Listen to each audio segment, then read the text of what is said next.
नमस्कार बालमित्र मैत्रिणींनो, मी मंगला मलगावकर.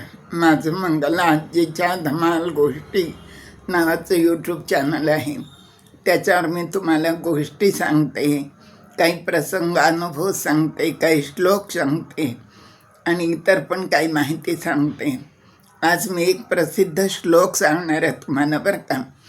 आपलं जे पद्यवाङ्मय आहे त्यातले जे अनेक प्रकार आहेत त्यात श्लोक आहेत, ओव्या आहेत, अभंग आहेत, आर्या आहेत, त्याच्यानंतर आणखीन कितीतरी प्रकार आहेत त्याच्यात.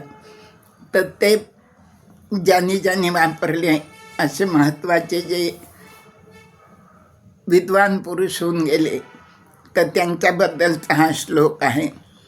तर श्लोक असा आहे: सुश्लोक वामनाचा अभंगवाणी प्रसिद्ध तुकयाची, ओवी ज्ञानेशाची किंवा आर्या मयूर पंतांची. ऐकला का श्लोक तुम्ही? परत एकदा ऐका.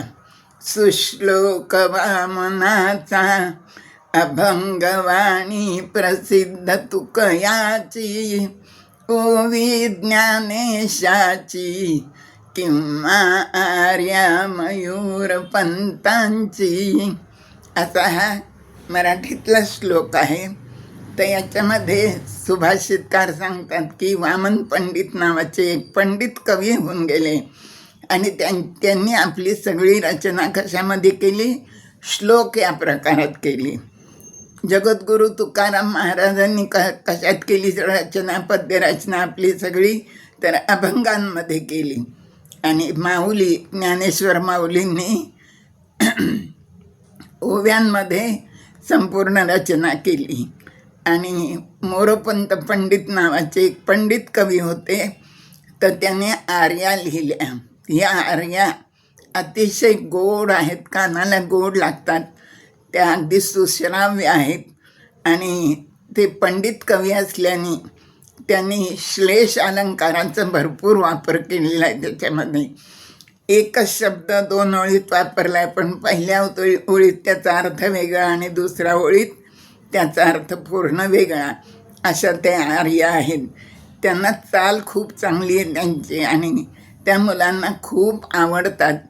तर अशा काही निवडक आर्यासुद्धा मी तुम्हाला आता इथून पुढं सांगणार आहेत.